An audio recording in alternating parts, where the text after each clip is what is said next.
Thank you for downloading and installing the trial of QPlayer Lighting software. QPlayer Lighting provides a complete theater lighting control features rivaling that of around a $3,000 console. It is designed for small to medium theaters who may be currently using a 12 or 24 channel 2 preset dimmer. This will be an ideal replacement for that and take you to the next level of computer control. Or if you were trying to struggle with one of the several DJ-oriented software packages out there, you'll find that QPlayer Lighting is designed for a theatrical performance environment and maybe more to your liking. In this video, we will go through the top menu bar and describe some of the many features of the software. On the top menu, we'll see File Options and Help. In File are some of the usual suspects, if you will, of creating a new show, loading an existing show, displaying or being able to recall some of the more recent shows that you have, saving the show as something else, which would be used for backup, showing the cue lines as a spreadsheet, or the soft patch as a spreadsheet. For those of you using currently a 2-channel AB dimmer pack, soft patching may be a new concept for you, and you may want to read up about it a little bit before. We'll try to do in future videos an explanation of how soft patching works for you folks. Some of those, in the options menu, we can select our DMX interface. In this case, we have a choice of the Entech USB Pro, the Mark II, the DMX King product line, and the Eurolight DMX 512 Pro. The connection type can be either a virtual serial port or the direct D2XX, which is the recommended connection technique, and will be installed when you install either the Entech or DMX King drivers. Show Inspection Tool brings up a separate window dealing with the LED controls, and we will deal with that in a future video. Other selections here are somewhat redundant with the buttons, and we will work with those as we go along. There is one here on the bottom, the one-to-one patch mode, which overrides the soft patching, and you may find useful for setting up and aiming your lights. Going across the top menu bar, we have the usual suspects in replicating the file commands of a new cue file, opening an existing cue file, and saving the cue file as. These, as you might expect, bring up the normal file browser type interface where you can select and or name your files. We can cut and paste, copy, paste cues. If we do that, I can demonstrate that. If we have a cue here and we copy it, and then we go back and let's say we bring it up here and we paste it, you'll see that it hops in right there. For purposes of demonstration, we'll just now delete that cue, and it will ask us to whether confirm that, and we can do that. Okay. And you notice the quick prompt there. We do have down here a loop cue, and it changed, so it will. We may want to take a look at that later on. We also have a feature which is very handy, which is Save Cue As. What happens a lot of times when you are setting up and working with your lighting designer, that he or she will say, okay, what I want to do is I want to have cue 10, and then later on in the performance or whatever, we want to duplicate that look, or so we can easily do that by saying, okay, yeah, we'll take cue 10 and we'll save it as cue 100 in this case, and save. And there we have replicated that cue. We also have the straight add button, which would add a cue to the end, and we can talk about the features that appear when we do add a new cue. Features of a cue would be the queue call, its number over here on the left-hand side. Its queue type. In this case, we're dealing with normal DMX queues, sending out DMX signals. However, we can have some other types of queues. We can have a queue as a file. In other words, we can nest queues. We can have a queue in this particular queue line that is actually a whole new queue file in and of itself.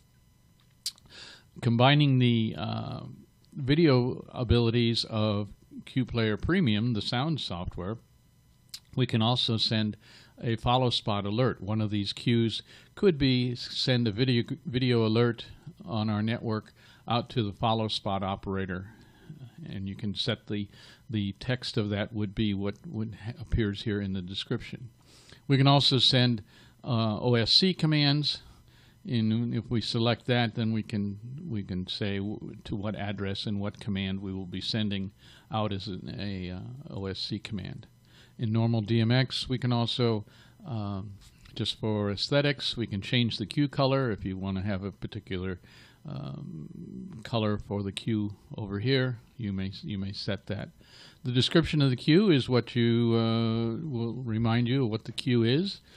Although the stage manager may be calling for queue 70, it might be also handy to say that, okay, this is when Charlie enters through the door or whatever. We can also designate this queue as an autoplay or a follow-on queue so that you could start one queue. When it completes, the queue labeled as autoplay would automatically follow. Or conversely, you can have this queue advance at start and start playing and then trigger another queue. We can loop the queues a certain amount of times if we want to, say, flash a particular light. If we have a particular queue, we can move it up and down in the queue list. The fades can be either single fade, split fade, or master fade. Normally, you would use either single or split fade. In a single fade, we select how long the queue would wait after we trigger it to start fading and what the fade time would be. In the split fade, what you do is, sometimes in your particular scene, you may want the upcoming lights to start up faster than the lights that are dimming out. If your character is moving across the stage, you may want to lighten the area that he or she is moving to prior to dimming where he or she was. And this allows a split fade will allow you to do that and set the timing of that. A master fade is used somewhat in conjunction with submasters and fades everything together. We can save and exit that. We'll talk about scenes here in a little bit. The other next feature along the line is where we can add a channel to a particular queue. This is handy for when you've done your whole show and then you realize, oh darn, I forgot to include the piano player's music light channel. And we can say that we need to add the lights for channel 25 at 50%, and we're going to add that to queues 10 through 100 in this case. And then we click add, and that value would be added to the whole grid of the lighting. Perhaps at this point I should explain the user interface. I'm sorry, I did not do that earlier. Here we have the queue list. As we step down through it, we can go from queue to queue, fading along and running our queues as our show progresses. Over here is our channel and dimmer listing. These are the channels that are being affected. As you can see, channel 2, 3 is at 100, 3 at 70, 4 at 40. We go back up here to Q1. We'll see that Q1 is now 100, and 2, 3, and 4 we're set at 0 for that Q. If we play that, we'll see those Q values change and dim over the 4 seconds that was indicated there. So you can have up to depending on your interface. If you use a NTEC Mark II, you can have up to 2 universes, which would be 1,024 channels. Here we have the program set up for only 256. At the theater where I work, we normally set around 350 channels running. The next 2 indicators here are just inserts. You can insert before or after the new cue. And then we have some operational buttons here. Here we have live mode or blind mode. This would be whether you're sending the signals out to your DMX interface or not. In this case here, auto advance would be on or off. If it's off, whenever we play a particular cue, then we don't automatically advance to the next cue. If it's on, then it will. The record button records the values that you have set for your various channels, and that will trigger. You can save at any particular time. In other words, if we change a value here in our cue, say we want to add a little bit of channel 2 to this, and we can either click this and save it, or you can hit the enter key on the keyboard. If you forget and you go and you move to another cue, you will get a little reminder that says you have some unrecorded changes, and give you the option of whether you want to save those to this cue, ignore them, or save it as a whole new cue. That concludes part 1 of your introduction to cue player lighting.